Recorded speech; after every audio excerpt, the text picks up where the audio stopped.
أعوذ بالله من الشيطان الرجيم بسم الله الرحمن الرحيم السلام عليكم ورحمة الله وبركاته. الحمد لله على إحسانه والشكر له على توفيقه وامتنانه وأشهد أن لا إله إلا الله وحده لا شريك له تعظيما لشأنه وأشهد أن محمدا عبده ورسوله الداعي إلى رضوانه وصلى الله وسلم وبارك عليه وعلى آله وأصحابه وإخوانه. Masyarul muslimin, jamaah salat maghrib yang semoga senantiasa selalu dalam lindungan dan penjagaan Allah Subhanahu wa taala. Alhamdulillah, bersyukur kita kepada Allah Subhanahu wa taala dan berselawat kita serta mengucapkan salam untuk Nabi kita tercinta Nabi Muhammad sallallahu alaihi wasallam.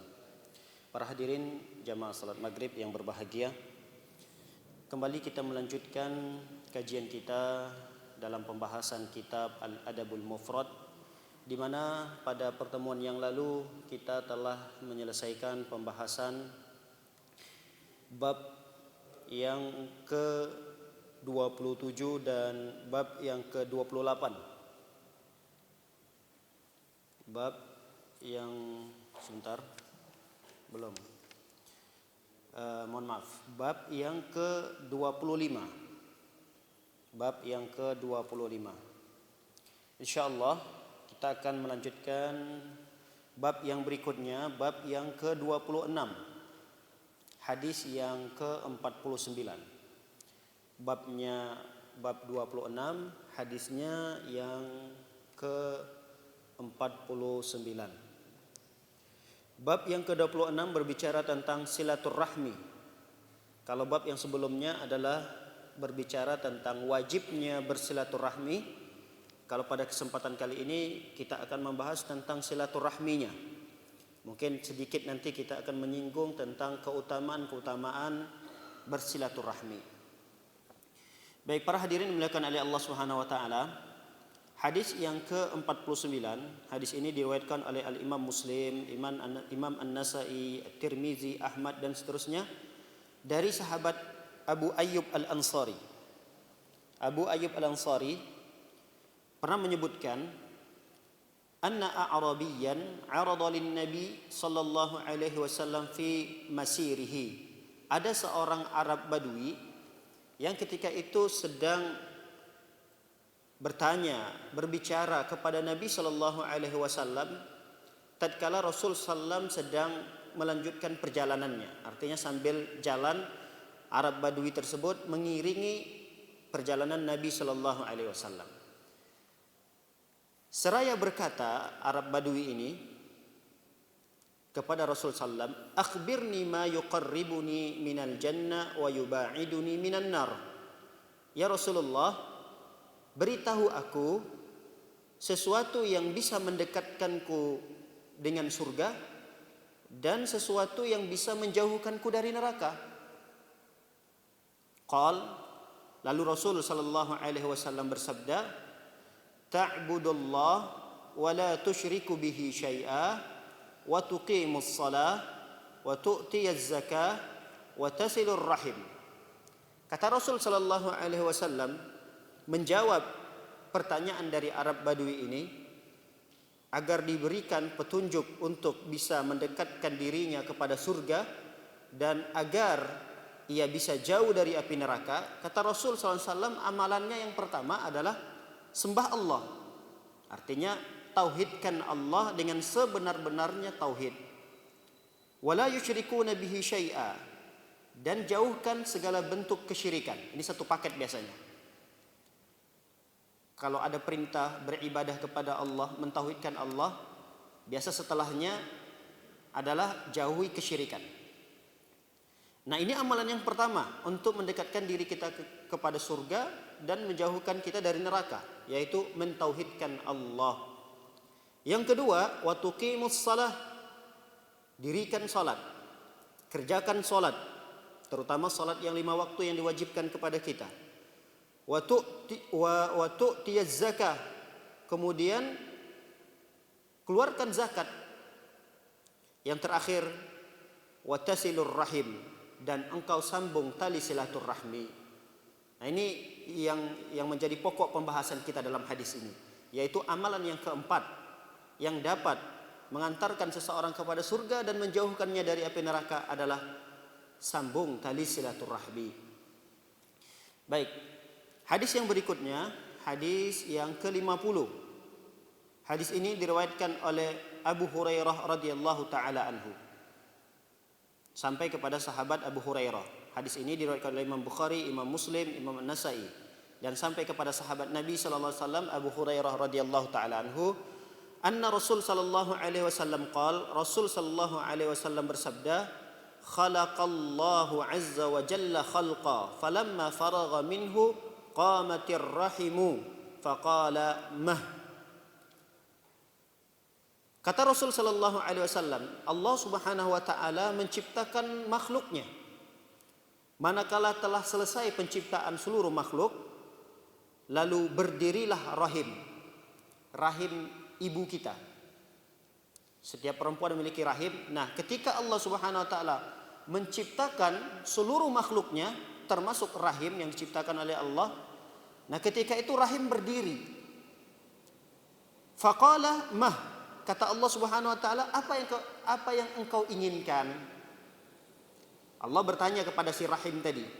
Dari sekian makhluk Allah, dari jutaan mungkin miliaran makhluk yang Allah ciptakan, hanya rahim yang menonjolkan diri ketika itu. Lalu Allah Subhanahu wa taala mengatakan, "Mah, ada apa? Apa yang engkau inginkan wahai rahim?" Lalu si rahim ini menjawab, "Hadza maqamul a'id bika minal qati'ah." Ya Allah, inilah tempat di mana aku berharap, aku berlindung kepadamu ya Allah agar aku tidak diputuskan, agar rahimku ini terus berlanjut disambung. Aku berlindung kepadamu ya Allah. Inilah kesempatan momen yang terbaik untukku untuk berlindung kepadamu ya Allah dari pemutusan tali silaturahmi. Qal, Allah pun berkata kepada si rahim itu, "Ala tardain an asila man wasalaki wa aqta'u man qata'aki?" Apakah engkau ridha? Apakah engkau rela aku menyambung orang yang menyambung silaturahmi? Apakah engkau mau? Apakah engkau rela aku akan menyambung kepada siapa yang menyambung rahimmu? Wa aqta'u man qata'aki, dan aku akan putuskan orang-orang yang memutuskan tali silaturahmi. Qalat, lalu si rahim ini menjawab, "Bala ya Rabb." Benar ya Allah, aku setuju. Aku sangat ridho dan rela sekali. Qal, fadzaliki laki, maka begitulah nanti ketentuannya. Qala Abu Hurairah pun menambahkan dari hadis ini, kata beliau, "Iqra'u in syi'tum." Jika kalian ingin mendapatkan faidah yang tambahannya, bacalah firman Allah Subhanahu wa taala jika kalian mau, "Fahal asaitum in tawallaitum an tufsidu fil ardi wa tuqatti'u arhamakum ulaika alladhina la'anahumullah fa asammahum wa a'ma absarahum." Kata Abu Hurairah, untuk menambah faidah daripada hadis ini, silakan kalian baca firman Allah dalam surah Muhammad ayat yang ke-22. Fahal asaitum, apakah jika kalian diberikan kekuasaan, antufsidu fil ardi, lalu kemudian kalian merusak di muka bumi ini, wa tuqatti'u arhamakum, lalu kalian putuskan tali silaturahmi, ulaika alladzina la'anahumullah fa asammahum wa a'ma absarahum, mereka itulah yang akan mendapatkan laknat dari Allah, lalu kemudian Allah tulikan pendengarannya dan Allah akan butakan penglihatannya. Baik, hadis ini memberikan pelajaran yang begitu besar kepada kita. Pelajaran yang bisa kita ambil dari potongan-potongan hadis ini adalah di mana Allah Subhanahu wa taala sudah berjanji kepada rahim, Karena dari sekian banyaknya makhluk Allah ketika itu, di antaranya yang menonjolkan diri, yang berani berbicara bersama Allah Subhanahu wa taala adalah rahim, di mana kita berada di dalamnya dulu di saat kita masih janin. Baik. Apa janji Allah Subhanahu wa taala? Janji Allah Subhanahu wa taala, Allah mengatakan Allah akan menyambung. Apa maksudnya Allah menyambung di sini? Kata para ulama, Allah akan menyambung setiap kebaikan di dunia dan kebaikan akhirat untuk siapa? Untuk orang yang menyambung tali silaturahmi. Jadi siapa saja yang menyambung tali silaturahmi kepada karib kerabatnya di dunia ini, Allah akan sambung dia untuk sampai kepada kebaikan. Artinya Allah berikan kemudahan dia untuk sampai kepada kebaikan-kebaikan di dunia ini sampai nanti di akhirat. Tentunya kebaikan akhirat yang kita harapkan adalah surganya Allah Subhanahu wa taala. Inilah yang sesuatu yang kita inginkan, agar bisa sampai kepada, agar kita tersambungkan sehingga pada akhirnya kita masuk ke dalam surga Allah Subhanahu wa taala. Dan itu caranya adalah sambung tali silaturahmi. Sebaliknya kata Allah berjanji kepada si rahim, dan aku akan memutuskan orang-orang yang memutuskan tali silaturahmi. Maksudnya jalan-jalan untuk sampai kepada kebaikan dunia ini. Apa sih kebaikan dunia ini? Banyak sekali kebaikan yang ada di dunia ini. Termasuk kebaikan di dunia ini adalah harta benda, kebahagiaan, ketenangan hidup. Ini kan kebaikan dunia. Nah, ketika kita memutuskan tali silaturahmi, Allah putuskan juga. Diputuskan oleh Allah untuk tidak sampai mendapatkan kebahagiaan dunia itu. Yang lebih berbahayanya adalah ketika dia memutuskan tali silaturahmi, Allah putuskan pula untuk tidak sampai kepada surga Allah Subhanahu wa taala. Inilah bahayanya memutuskan tali silaturahmi. Karena Allah sudah berjanji, Allah akan putuskan kembali orang tersebut. Inilah yang disebut dengan al-jaza min jinsil amal. Balasan yang Allah berikan sesuai dengan amal perbuatan kita. Ketika kita menyambung tali silaturahmi, Allah sambung. Allah berikan kemudahan untuk sampai kepada kebahagiaan di dunia ini. Terutama nanti kebahagiaan akhirat yang ingin kita dapatkan. Lalu kemudian Abu Hurairah radhiyallahu taala anhu menambahkan, bacalah firman Allah Subhanahu wa taala, in tawallaitum fahal asaitum in tawallaitum an tufsidu fil ardi. Kata Allah Subhanahu wa taala, tatkala kalian sudah diberikan kekuasaan, kalian mampu, kalian sudah besar, kalian sudah bekerja, kalian sudah mapan, lalu kalian ingin merusak bumi ini, wa tuqatti'u arhamakum, dengan kesibukan dunia yang sekarang kalian berada di atasnya, lalu kemudian kalian putuskan tali silaturahmi. Kata Allah Subhanahu wa taala, ulaika alladzina la'anahumullah, mereka yang merusak bumi itu dan memutuskan tali silaturahmi mendapatkan laknat dari Allah Subhanahu wa taala. Apa maksud daripada laknat? Laknat ini kutukan. Artinya orang tersebut kalau sudah dikutuk oleh Allah, Allah tidak sayang sama dia. Rahmat Allah jauh darinya. Dia tidak mendapatkan kasih sayang Allah Subhanahu wa taala. Nah, orang yang memutuskan tali silaturahmi itu orang yang tidak disayangi oleh Allah. Terputus rahmat Allah darinya. Kenapa rahmat Allah terputus darinya? Karena dia memutuskan tali silaturahmi. Kemudian kata Allah, fa asammahum wa a'ma absarahum, dan kelak Allah akan butakan matanya, Allah akan tulikan telinganya, dan Allah akan butakan penglihatannya. Ini balasan yang luar biasa, ancaman yang luar biasa yang Allah berikan kepada orang-orang yang memutuskan tali silaturahmi. Baik, hadis yang berikutnya, hadis yang ke-51.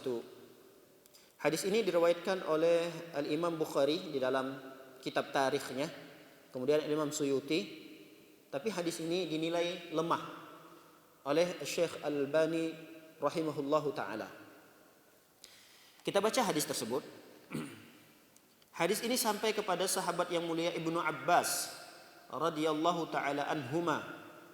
Beliau berkata, wa ati dzal qurba haqqahu wal miskina wa ibnas sabil. Kata Ibnu Abbas menafsirkan potongan ayat ini, kata beliau, berikanlah hak kepada karib kerabat, berikanlah hak kepada orang miskin, berikanlah hak kepada ibnu sabil. Ibnu sabil itu adalah orang yang sedang musafir. Orang yang sedang musafir. Nah, mereka tuh punya hak. Mereka ini orang miskin, orang yang sedang bersafar, apalagi orang yang sedang bersafar ini mencari penginapan, terutama orang yang safar ini kehabisan bekal lagi. Nah, dari sekian banyaknya hak-hak yang harus kita tunaikan, yang paling utama adalah karib kerabat. Makanya diutamakan oleh Allah SWT, urutannya adalah karib kerabat. Kata Allah, wa ati dzal qurba haqqahu, berikan kepada karib kerabat hak-hak mereka. Baru kemudian orang miskin, baru kemudian ibnu sabil, dan seterusnya. Baik. Nah, ini kepada siapa kewajiban ini dibebankan? Kata Ibnu Abbas, kewajiban ini dibebankan kepada orang yang punya harta tentunya. Idza kana 'indahu syai'. Kalau mereka punya sesuatu yang bisa mereka berikan. Wa imma, dan seterusnya, wa ati dzal qurba haqqahu wal miskin wa ibnis sabil wa 'allamahu idza lam yakun 'indahu syai' kaifa yaqul. Tapi bagaimana dengan orang yang tidak punya sesuatu? Gak ada sesuatu yang ingin dia berikan. Dia punya karib kerabat yang dia punya hak, kewajiban untuk ditunaikan. Hak tersebut wajib untuk ditunaikan. Tapi dia tidak punya sesuatu.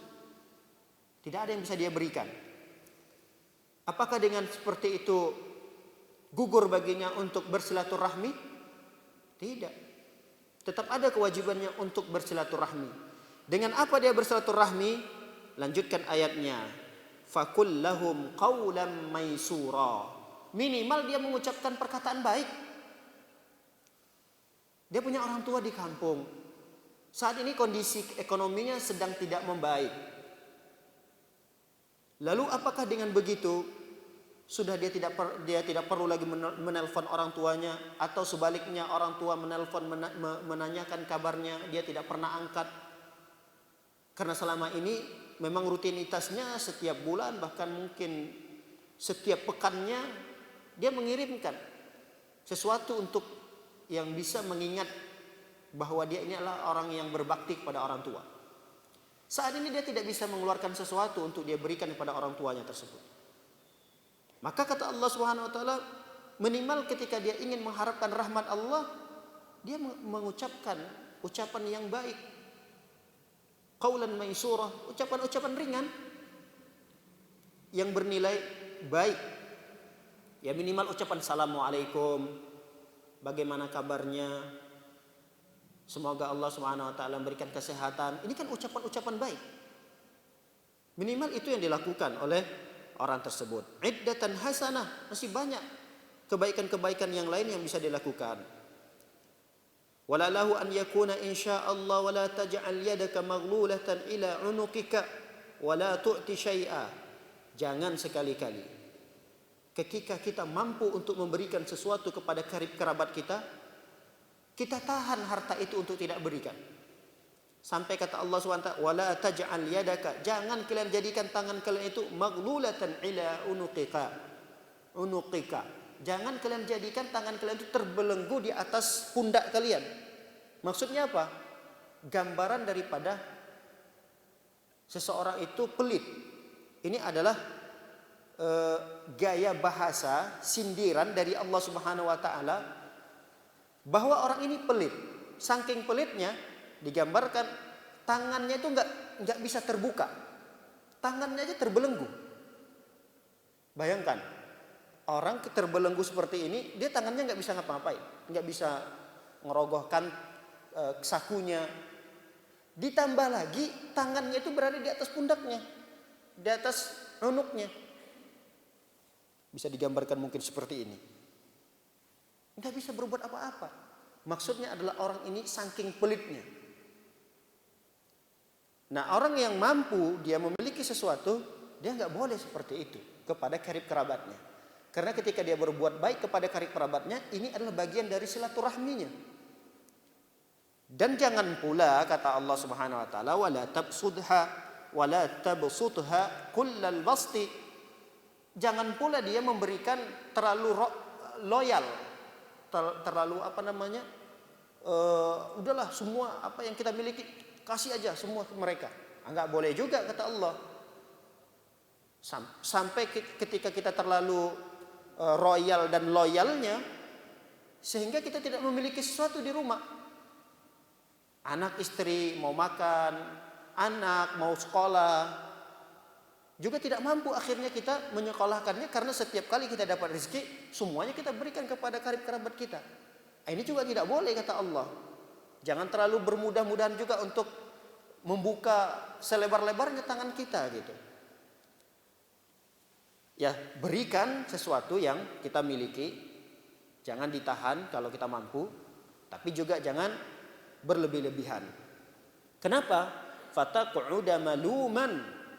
Karena dengan begitu kamu nanti tercela. Kalau kita tidak memberi, artinya kita pelit, ya kita akan dicela. Masa sih orang sekaya itu tetangganya ada yang nggak makan loh, tercela. Saking pelitnya. Masa sih rumah semegah itu, kendaraan segitu banyaknya, orang yang tetangga di sebelah rumahnya nggak jauh dari rumah dia, minta ke orang lain yang jauh tinggalnya di sana, tercela. Tapi sebaliknya, jangan pula tadi terlalu berlebih-lebihan, keluarkan ini, berikan semuanya. Kenapa? Kata Allah, mahsurah. Nanti akan ada penyesalan. Niatnya baik, berbuat baik, berbagi kepada orang lain. Tapi pada akhirnya ketika dia sudah kehabisan, tidak ada yang tersisa harta benda lagi di rumahnya, yang ada apa? Nyesal. Sama istrinya, kok diberikan semua tadi? Loh, tadi masih yang nyuruh. Lah kita mau makan apa nih? Akhirnya menyesal. Nah inilah yang dimaksud oleh Ibnu Abbas radhiyallahu taala anhuma dari potongan ayat yang kita bacakan tadi. Walaupun memberikan sesuatu itu adalah bagian daripada silaturahmi kita kepada keluarga kita, namun pemberian itu jangan terlalu berlebih-lebihan dan pula jangan kita terlalu pelit. Yang kita mampu untuk melakukannya tapi kita tidak lakukan, ini juga tercelah di dalam Islam. Baik, kita masuk di bab yang berikutnya. Bab yang ke-27. Bab fadlu silatir rahimi. Bab tentang keutamaan bersilaturahmi. Hadis yang ke-52. Hadis ini sahih yang diriwayatkan oleh Imam Muslim dan Imam Ahmad rahimahumullah. Hadis ini sampai kepada sahabat yang mulia Abu Hurairah radhiyallahu taala anhu, beliau berkata, Ata rajulun an-nabiy sallallahu alaihi wasallam faqal. Ada seorang laki-laki datang kepada Nabi sallallahu alaihi wasallam seraya berucap. Apa kata seorang laki-laki ini kepada Rasulullah? Ya Rasulullah, inna li qarabatan asiluhum wa yaqta'un wa uhsinu ilaihim wa yusi'una ilayya wa yajhaluna alayya wa ahlumu anhum. Kata laki-laki ini kepada Rasul sallallahu alaihi wasallam, ya Rasulullah, aku punya karib kerabat. Aku punya karib kerabat yang aku bersilaturahmi, aku sambung silaturahmi kepada mereka, tapi mereka memutuskannya. Aku datang ke rumahnya, tapi aku diusir. Begitulah bahasa kita. Aku bawa hadiah, aku berikan kepada anaknya, tapi hadiah itu dibuangnya. Bahkan dibuangnya di depanku. Jadi aku ada usaha ya Rasulullah untuk bersilaturahmi kepada karib kerabat itu, tapi dia malah membalasnya dengan memutuskannya. Ada yang seperti itu. Mungkin ada di antara kita ada misalnya, wallahu a'lam bishawab, mungkin ada. Kalau tidak ada pasti tidak tergambarkan dan tidak terjadi di zaman orang-orang soleh kita terdahulu. Ini orang soleh kita terdahulu pun terjadi hal tersebut. Apalagi di zaman kita. Ada model memang saudara yang mungkin iri, yang dengki sama kita. Tapi kita tidak punya perasaan apapun. Bahkan tidak ada rasa dendam pada dirinya. Tapi karena dia memiliki penyakit hati yang luar biasa tidak tersembuhkan, kita mencoba untuk berbuat baik, dia mengira kita menghinakan dia. Kita mau berbuat baik nih, tapi dia merasa terhina dengan apa yang kita lakukan itu. Sehingga ketika kita mencoba untuk bersilaturahmi, berkunjung ke rumahnya, menelpon dia tapi tidak diangkat, kita WhatsApp dia tidak pernah dibalas. Ini sama halnya seperti terjadi di zaman Nabi sallallahu alaihi wasallam. Saya silaturahmi kepadanya Rasulullah, dia memutuskannya. Artinya kita telepon dia tidak diangkat, kita SMS tidak dijawab, kita mencoba datang pintu nggak dibuka. Ada seperti itu. Kata sahabat ini, wa uhsinu ilaihim wa yusi'una ilayya ya Rasulullah. Saya sudah mencoba berbuat baik kepadanya, saya sudah tawarkan apa yang saya bisa bantu, tapi malah dibalas dengan balasan yang buruk. Saya mencoba berbuat baik, tapi dibalas dengan balasan yang buruk ya Rasulullah. Wa yajhaluna alayya wa ahlumu anhum. Bahkan dia masa bodoh dengan saya ya Rasulullah. Tapi saya mengambil hikmah, saya tetap berusaha untuk berlemah lembut dengannya. Kata Rasul sallallahu alaihi wasallam, la in kana kama taqul ka'annama tusiffuhumul mal. Kalau betul apa yang kamu katakan ini, kata Rasulullah, kalau betul apa yang kamu ceritakan ini terjadi pada saudaramu, maka sungguh orang tersebut seakan-akan memakan bara api. Seakan-akan apa yang dia lakukan itu, yang dia lakukan memutuskan tali silaturahmi, membalas keburukan dari kebaikan yang dilakukan, merasa masa bodoh dengan saudara-saudaranya yang mencoba untuk bersilaturahmi. Jika betul itu terjadi pada saudaramu, sungguh orang itu seakan-akan dia telah menyuapkan ke mulutnya bara api. Batu-batu, pasir-pasir yang begitu panas, yang sudah memerah, itulah seakan-akan yang dia lakukan saat ini, menyuapkan bara api ke mulutnya. Ini menunjukkan bahwa silaturahmi memiliki kedudukan yang tinggi. Orang yang memutuskan tali silaturahmi seakan-akan dia mendapatkan ancaman dari Rasul sallallahu alaihi wasallam, dia itu seperti makan bara api nantinya. Kehidupannya tidak tenang di dunia ini, ditambah lagi nanti di akhirat ancaman yang luar biasa. Kata Rasul sallallahu alaihi wasallam untuk menghibur laki-laki tersebut, wala yazalu ma'aka minallahi zahirun alaihim ma dumta ala dzalik. Tenang, kata Rasulullah, jika kamu selalu dalam kondisi seperti ini, dipastikan kamu akan mendapatkan pertolongan dari Allah Subhanahu wa taala. Tapi ingat, kamu harus tetap berada dalam kondisi seperti ini. Kamu harus konsisten, kamu istiqomah, jangan putus asa. Lanjutkan lagi. Dia putuskan tali silaturahmi, jalin lagi. Tidak diangkat telepon hari ini, beberapa hari kemudian telepon lagi. Gak dibalas WhatsApp kita hari ini, beberapa hari ke depan WhatsApp lagi. Artinya istiqomah terus seperti ini, kata Rasulullah, insya Allah pertolongan Allah Subhanahu wa taala dekat dengan orang yang senantiasa mencoba untuk menyambung tali silaturahmi walaupun balasannya tidak baik. Jangan kita putus asa, jangan kita merasa gengsi. Emang dia siapa sih? Saya udah coba berbuat baik, dibalas dengan sesuatu yang tidak baik. Emang dia siapa sih? Apa sih kedudukannya di tengah-tengah keluarga? Sehebat apa sih dia di keluarga? Nah, terkadang itu muncul bisikan-bisikan syaitan seperti itu muncul kepada kita. Nah, muncullah bisikan itu dan tumbuhlah rasa gengsi pada diri kita untuk menghentikan. Udah, kalau memang dia tidak mau untuk disambung silaturahmi, saya pun berkenan untuk tidak, bahkan saya bersumpah untuk tidak akan datang ke rumahnya pun saya sanggup. Kadang sampai seperti itu, bisikan-bisikan yang tidak baik. Ya kalau saya sudah mencoba untuk berikan hadiah tidak diterima, ya sudah, saya bersumpah tidak akan berikan sama sekali sampai saya meninggal dunia. Bahaya.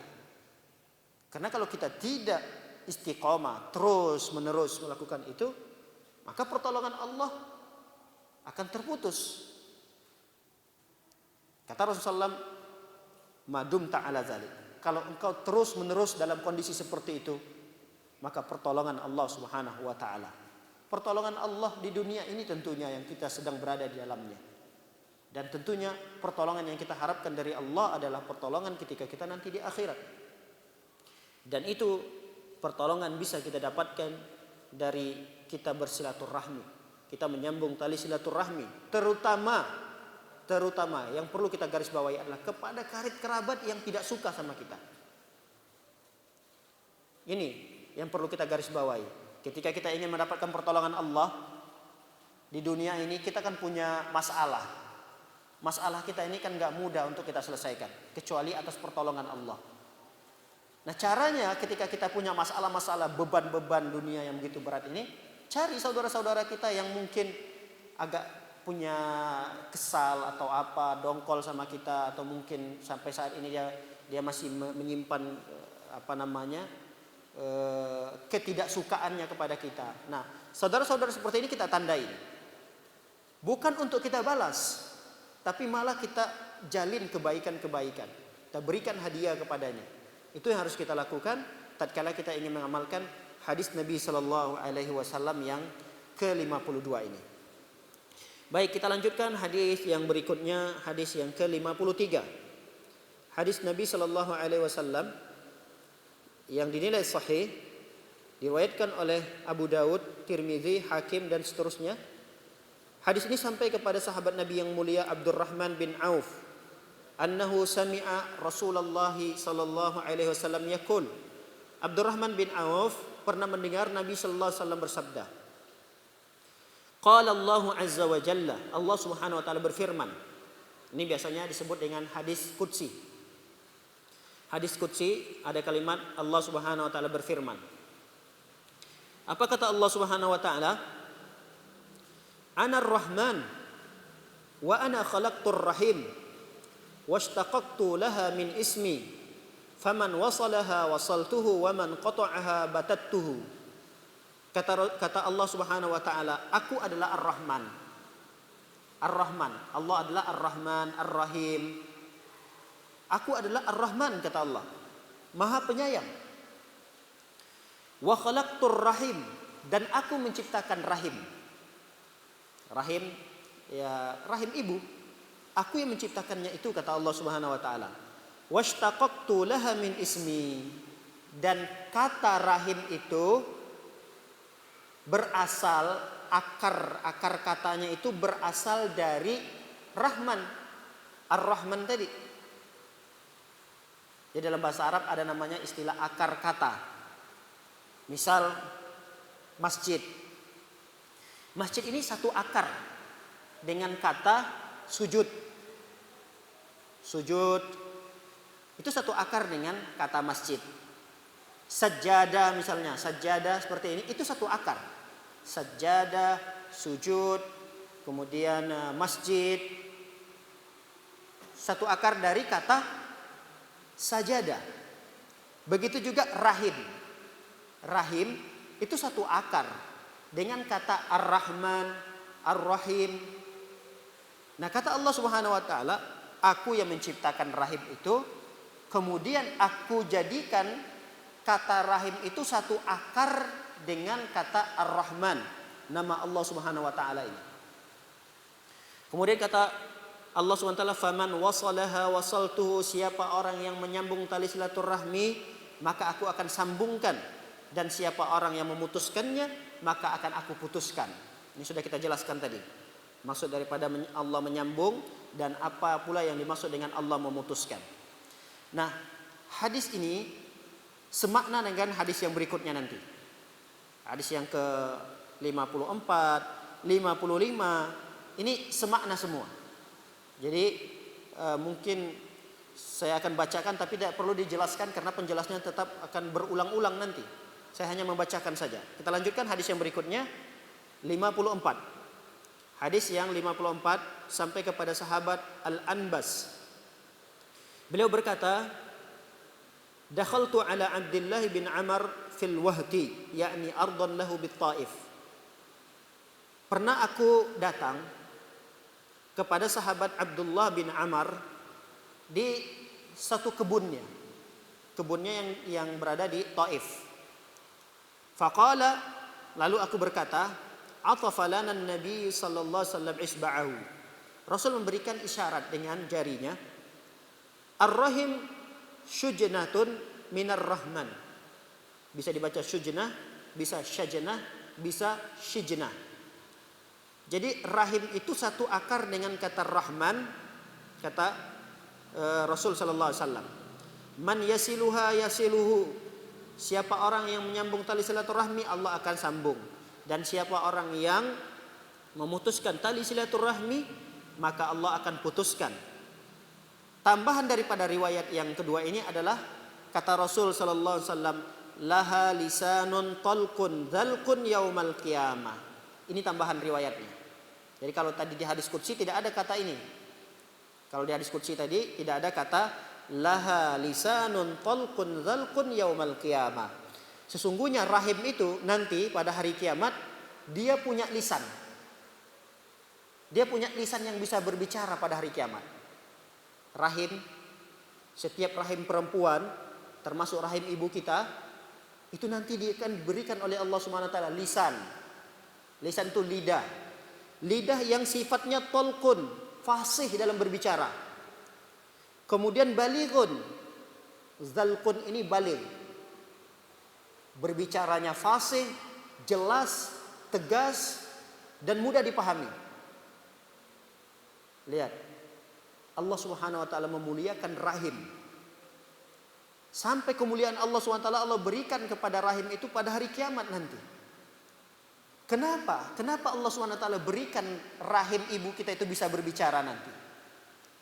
Karena suatu saat rahim ibu kita itu akan meminta haknya kepada kita. Ketika kita hadir di dunia ini, kita keluar dari rahim ibu kita, apakah hak-hak ibu kita, hak-hak rahim yang ada di ibu kita itu kita sudah tunaikan? Ketika ditanyakan oleh Allah Subhanahu wa taala, sudahkah Anda menunaikan hak rahim ibu Anda? Sudahkah Anda menunaikan kewajibannya? Kalau kita katakan tidak ya Allah, itu akan dilanjutkan lagi persidangannya. Kenapa tidak? Akan dipersulit lagi nanti ketika kita menjawab ketidakmampuan kita untuk menunaikan hak dari rahim ibu kita. Tentunya hak rahim ibu kita adalah silaturahmi. Itu yang paling penting. Silaturahmi, berbuat baik kepada ibu kita, mengajak mereka berbicara, menelpon mereka, WhatsApp mereka. Apalagi di zaman sekarang mudah sekali. Bisa video call, ibu kita melihat wajah kita, melihat anak kita, cucunya. Nah nanti pada hari kiamat, rahim ibu kita itu diberikan oleh Allah lisan yang bisa berbicara begitu fasih, mudah untuk dipahami. Berbicara. Kenapa dia diberikan lisan? Dia akan menuntut. Kalau kita sudah benar mampu untuk menunaikan hak daripada rahim ibu kita, alhamdulillah, jalan kita berikutnya akan lebih mudah untuk mempertanggungjawabkan amalan-amalan yang lainnya. Tapi kalau kita punya permasalahan dalam hal urusan hak rahim ibu kita ini, masih ada hutang piutang yang belum kita terselesaikan darinya, ini menjadi masalah besar nanti pada hari kiamat. Menjadi masalah besar. Oleh karena itu para hadirin yang dimuliakan oleh Allah Subhanahu wa taala, hati-hati dengan rahim ibu kita. Karena suatu saat nanti pada hari kiamat bisa jadi ia akan menuntut kita dan akan memperlambat kita masuk ke dalam surganya Allah Subhanahu wa taala. Baik, hadis yang ke-55. Hadis ini juga dinilai sahih, diriwayatkan oleh Imam Muslim sampai kepada sahabat yang mulia, sahabat perempuan sekaligus istri Nabi Shallallahu Alaihi Wasallam, yaitu Aisyah radhiyallahu taala anha.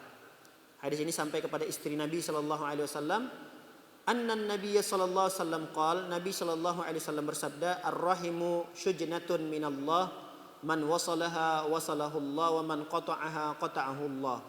Ini juga semakna ya dengan hadis di atas, jadi tidak perlu lagi kita membacakannya atau menafsirkannya karena sudah berulang 3 hadis yang sama seperti ini dan semakna. Baik, kita lanjutkan kepada bab yang berikutnya. Bab yang ke-28. Masih terkait dengan silaturahmi. Ada 2 hadis yang menjelaskan dalam bab ini, bab bahwa silaturahmi menambah umur kita, memanjangkan umur kita. Ada 2 hadis. Hadis yang pertama diriwayatkan oleh Anas bin Malik. Kemudian hadis yang kedua diriwayatkan oleh Abu Hurairah. Hadis pertama adalah hadis nomor 56 dan hadis yang kedua nomor 57. Dan kedua hadis ini dinilai sahih oleh para ulama. Hadis yang pertama diriwayatkan oleh Anas bin Malik radhiyallahu taala anhu, anna Rasul sallallahu alaihi wasallam bersabda, man ahabba an yubsata lahu fi rizqihi wa an yunsa'u lahu wa an yunsa'a lahu fi atharihi falyasil rahimahu. Kata Rasul sallallahu alaihi wasallam, man ahabba, siapa orang yang suka, siapa orang yang cinta agar diluaskan rezekinya dan dipanjangkan atau ditambahkan umurnya, maka hendaklah dia menyambung tali silaturahmi. Di hadis Abu Hurairah, Rasul SAW bersabda, sami'tu Rasul SAW yaqul, Nabi SAW pernah aku dengar beliau berbicara, man sarrahu, cuma ini aja bedanya, di awal saja bedanya. Kalau hadis Anas bin Malik tadi man ahabba, kalau hadis Abu Hurairah man sarrahu an yubsata lahu fi rizqihi wa an yunsa'a lahu fi atharihi falyasil rahimahu. Siapa yang suka, siapa yang bahagia, sarrahu ini siapa yang berbahagia untuk dipanjangkan, untuk diluaskan rezekinya dan untuk ditambahkan umurnya, maka hendaklah dia menyambung tali silaturahminya. Baik, sudah masuk waktu azan. Kita azan dulu, lalu kemudian nanti untuk menunggu jedah sholat isya kita akan lanjutkan sedikit dan membuka tanya jawab. Wallahu a'lam bishawab. Barakallahu fikum.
Alhamdulillah wassalatu wassalamu ala Rasulillah wa ala alihi wa sahbihi wa man wala.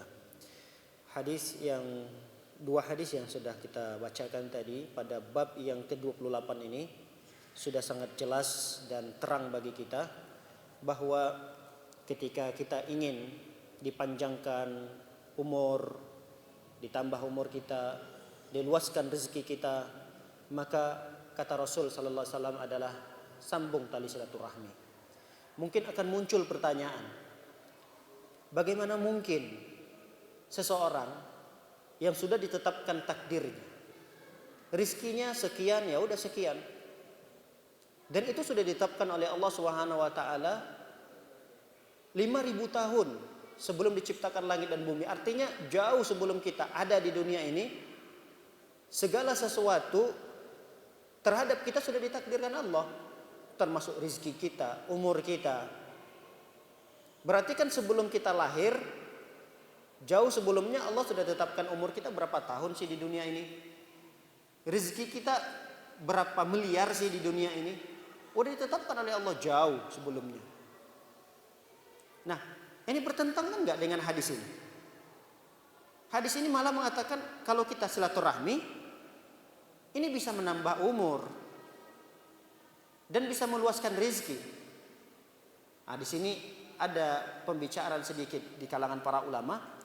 Para ulama mengatakan bahwa betul banyak hadis yang menjelaskan bahwa takdir kita sudah ditetapkan oleh Allah, rezeki kita sudah ditetapkan oleh Allah, umur kita itu sudah ditetapkan.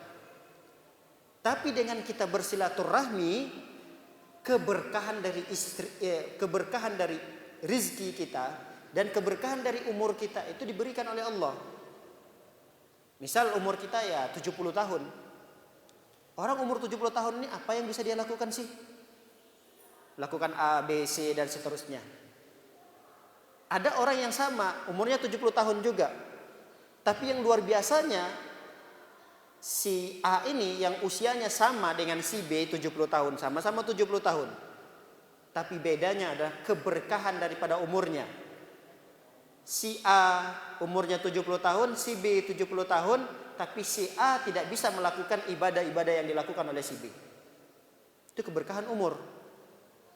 Betapa banyak orang sama umurnya, tapi hasil yang dia hasilkan dari umur tersebut berbeda. Sama juga dengan rizki. Rizki juga seperti itu. Ada orang rizkinya sama. Di dunia ini dari lahir sampai dia meninggal dunia, Allah tetapkan 10M. Si B juga sama 10M. Tapi karena si B rajin bersilaturahmi dengan rizki yang diberikan oleh Allah itu, diberikan keberkahan oleh Allah. 10M-nya itu diberikan keberkahan. Si A tadi diberikan 10M, rizkinya nggak berkah. Si B dengan rizki 10M itu bisa dia pergi berangkat haji, umrah, dia bisa bersedekah, dia bisa gunakan harta itu untuk beribadah kepada Allah. Si A jangankan untuk bersedekah misalnya, jangankan untuk umrah, untuk haji misalnya, untuk mengeluarkan sebagiannya aja nggak bisa. Nggak ada keberkahan daripada hartanya tadi itu. Itu yang dimaksudkan oleh para ulama terhadap hadis ini. Ada yang mengatakan tidak, kita harus memahami hadis ini secara zahirnya, secara teksnya. Kalau teksnya mengatakan bahwa Allah menambahkan umurnya, Allah meluaskan rezekinya, ya sudah kita pahami seperti itu. Artinya takdir Allah Subhanahu wa taala itu sudah tertulis juga di sana. Si A ini kalau dia bersilaturahmi ditambahkan oleh Allah usianya. Misal seperti ini. Si A sudah ditetapkan oleh Allah takdirnya. Kalau dia bersilaturahmi usianya 70 tahun. Dituliskan oleh Allah di Lauhul Mahfuz. Kalau dia tidak silaturahmi usianya 60 tahun. Jadi sudah ada ketetapan itu. Si A kalau dia bersilaturahmi, dia silaturahmi, rezekinya 15M. Tapi kalau dia tidak bersilaturahmi, Allah berikan 10M saja. Sudah ditetapkan oleh Allah Subhanahu wa taala. Maka betul hadis Rasulullah SAW ini bahwa silaturahmi akan meluaskan rezeki dan akan menambah usia kita, akan memperpanjang umur kita. Jadi inilah dua tafsiran dari para ulama terkait dari dua hadis yang telah kita bacakan ini. Wallahu a'lam bishawab. Semoga apa yang dijelaskan bisa menjadi ilmu pengetahuan bagi kita. Tentunya mudah-mudahan diberikan kemudahan untuk mengamalkannya. Barakallahu fikum. Barangkali ada yang ingin dipertegas atau ingin ditambahkan? Ya, silakan.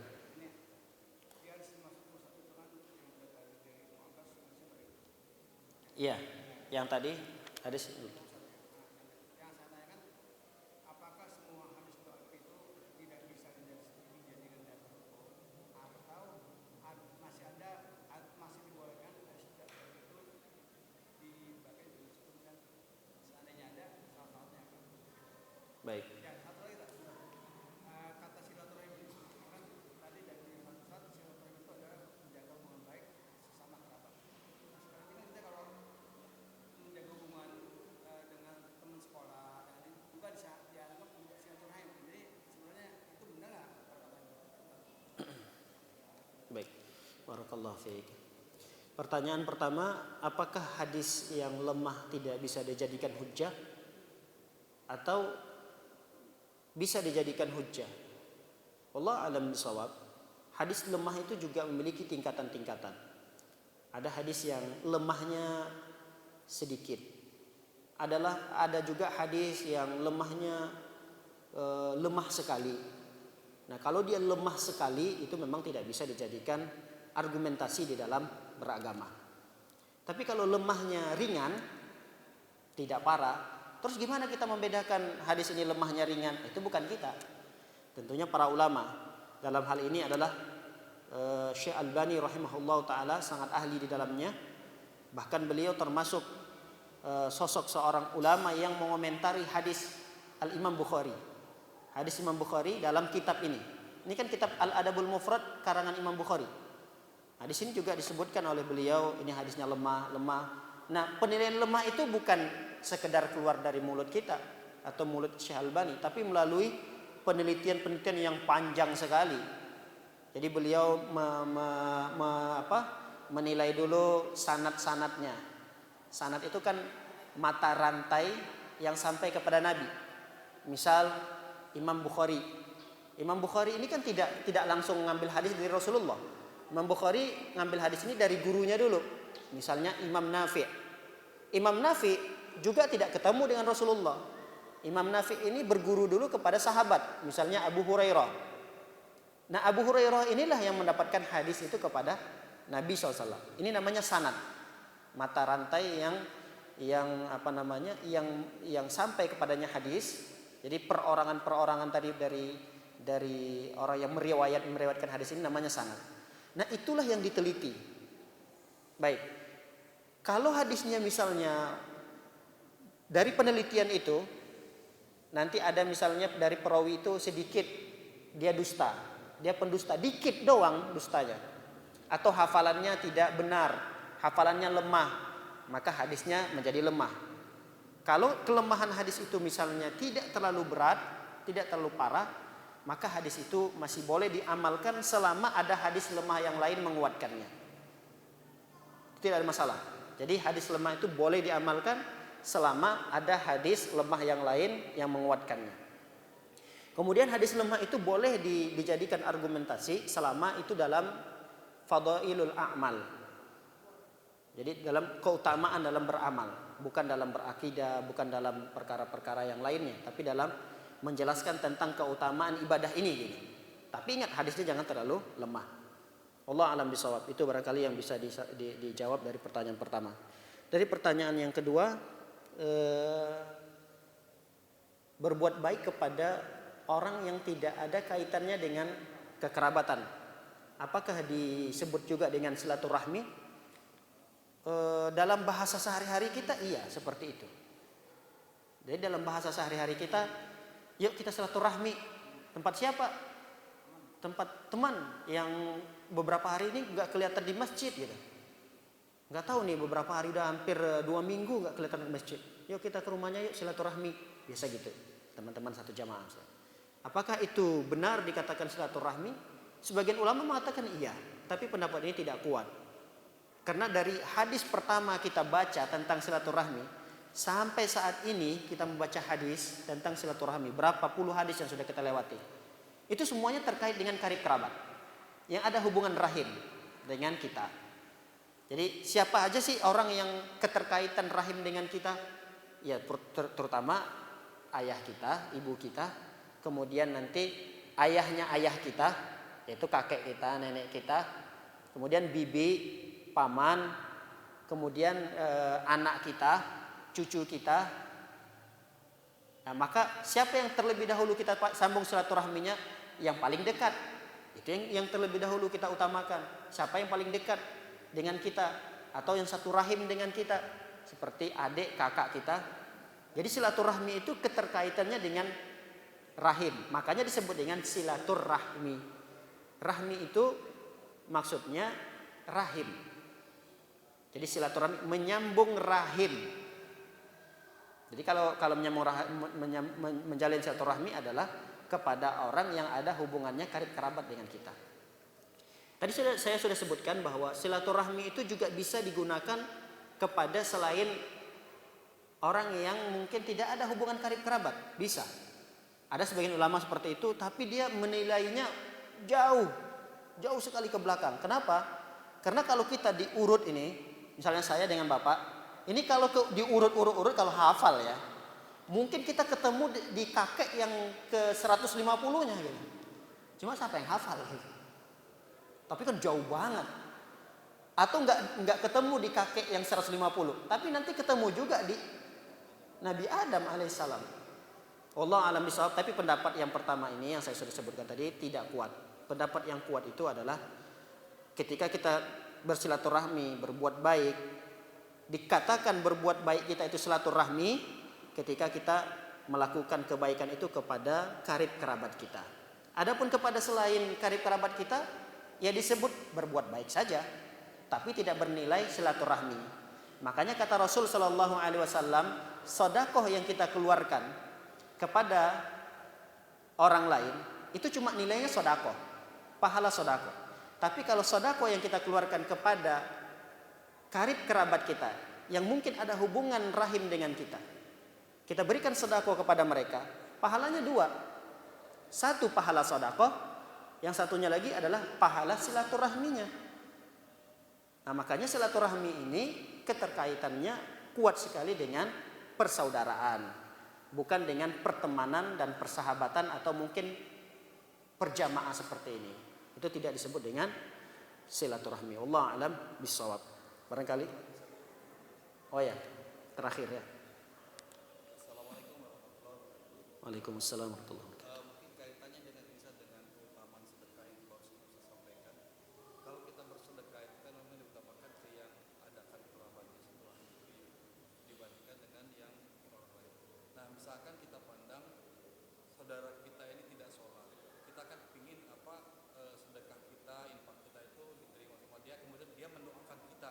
Sedangkan yang kita kasih ini tidak beribadah lah, istilah sholat juga tidak, kadang-kadang puasa juga tidak dilakukan, namun kita memberikan lebih cenderung misalkan ke orang lain. Itu yang utama yang mana yang kita dahulukan untuk sedekah ini?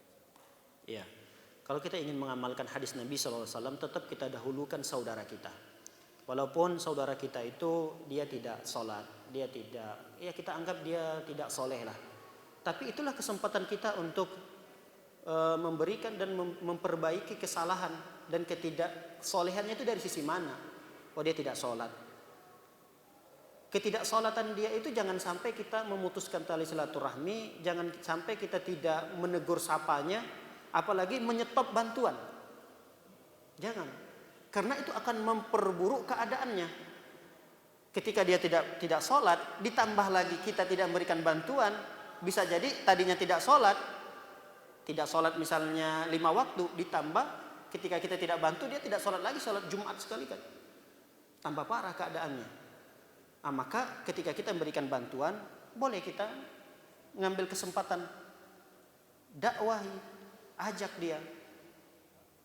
Ya dakwah di sini jangan sampai kita mengancam gitu, karena nanti kesannya juga tidak baik.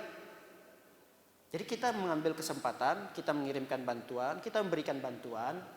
Di samping itu kita berikan nasihat. Ayolah sholat. Jangan sampai kita susah di dunia ini, nanti di akhirat kita susah juga. Tidak apa-apa kita susah di dunia ini, makan ya seadanya bahkan kurang gitu. Tapi jangan sampai kita nanti terbawa-bawa susahnya sampai di akhirat. Ini kan kesempatan kita untuk memberikan masukan, berikan dakwah, mengajak kepada kebaikan. Tapi kalau kita tidak memberikan sesuatu, kita mau ajak dia, dengar nggak bicara kita? Nggak didengar sama dia. Kita berikan sama dia nasihat, sholat 5 waktu, tapi kita nggak beri sesuatu pada dia. Gimana dia mau menerima ajakan kita? Maka ketika kita memberikan sesuatu, ajak dia pada kebaikan. Ajakan pertama belum didengarkan. Berikan bantuan yang kedua, ajakan kedua belum diindahkan. Oh, caranya mungkin saya salah nih. Cara yang lain ganti. Oh, gaya bahasa saya tidak cocok. Saya memang keliru dalam menjelaskannya perkara ini. Saya nanti bawakanlah bantuan yang berikutnya. Saya akan gunakan metode yang lain. Begitu. Jadi jangan sampai kita meninggalkan mereka begitu saja, tanpa membantu mereka, tanpa mengurusi mereka, dan membiarkan mereka dalam kondisi gelap gulita, tanpa ada penerangan ilmu. Ini bahaya sekali, saudara kita bahaya sekali dalam kondisi seperti ini. Makanya dulu pernah terjadi di zaman Rasul Sallallahu Alaihi Wasallam, Aisyah radhiyallahu taala anha, istri Nabi, dituduh berzina. Terjadi. Aisyah ketika di perjalanan tertinggal, kisahnya panjang. Intinya adalah Aisyah dalam peristiwa itu tertuduh. Bahkan tuduhan ini menyebar. Termasuk ada beberapa sahabat yang percaya dengan tuduhan itu. Yang percaya dalam tuduhan itu adalah orang yang di bawah nafkahnya Abu Bakar. Abu Bakar kan orang kaya raya. Nah, termasuk ada saudara Abu Bakar. Ada yang mengatakan itu bukan saudara, tapi orang yang dari nol orang tersebut sampai saat itu nafkahnya dibiayai. Biaya hidupnya itu dibiayai oleh Abu Bakar. Nah, ketika ada fitnah terhadap Aisyah. Aisyah ini kan putrinya Abu Bakar. Nah, orang yang tadi mendapatkan bantuan terus-menerus dibantu oleh Abu Bakar, dia termakan isu dan juga ikut-ikutan menuduh Aisyah berzina. Dia sebarkan berita itu. Ayah mana yang tidak marah? Putrinya dituduh berzina. Dan yang menyebarkan isu itu adalah orang yang selama ini diberi bantuan oleh Abu Bakar. Marah dong, cocok Abu Bakar marah, pantas Abu Bakar marah. Sampai-sampai emosinya Abu Bakar melihat orang tersebut. Abu Bakar berjanji, saya tidak akan berikan bantuan. Saya akan stop bantuan itu. Kata Rasulullah, jangan. Tetap bantu. Ini terjadi. Maka kalau kita melihat peristiwa ini, Abu Bakar yang putri tercintanya, istri Rasul Sallallahu Alaihi Wasallam dituduh berzina. Ketika dia ingin sekali, sudah bertekad untuk memutuskan, udah stop bantuannya. Tapi kata Rasulullah, jangan. Kebijaksanaan Rasul SAW melihat dalam permasalahan ini. Walaupun Rasul SAW sebulan lebih tidak mengajak bicara Aisyah. Karena saat itu wahyu belum turun. Pembebasan terhadap Aisyah. Apakah betul Aisyah ini bebas dari tuduhan itu atau memang betul tuduhan itu? Sampai sebulan. Bayangkan kondisi merana sengsaranya Aisyah. Tidak disapa oleh Rasul SAW. Para sahabat-sahabat juga terdengar isu tentang tuduhan tersebut. Yang menyebarkan itu adalah orang-orang, di antaranya adalah orang yang diberikan bantuan oleh Abu Bakar. Tapi dengan begitu Abu Bakar radhiyallahu ta'ala anhu tidak menyetop bantuan tersebut. Ini orangnya yang mungkin tidak ada kaitannya dengan saudara dengan Abu Bakar. Apalagi kita yang mungkin punya saudara yang ekonominya tidak baik, tidak sebagus ekonomi kita. Ya silakan tetap membantu mereka. Selain kita mendapatkan nilai pahala sedekahnya, dan insya Allah kita juga mendapatkan nilai pahala silaturahminya. Wallahu taala alam bisawab. Barakallahu fikum. Demikian yang dapat kita pelajari pada kesempatan yang singkat ini. Semoga menambah keilmuan kita dan dapat kita amalkan dalam kehidupan kita sehari-hari. Wa sallallahu ala nabiyina Muhammadin wa ala alihi washabihi wasallam ajmain. Akhiru da'wana alhamdulillahi rabbil alamin. Subhanakallahumma bihamdika asyhadu an la ilaha illa anta astaghfiruka wa atubu ilaik. Assalamualaikum warahmatullahi wabarakatuh.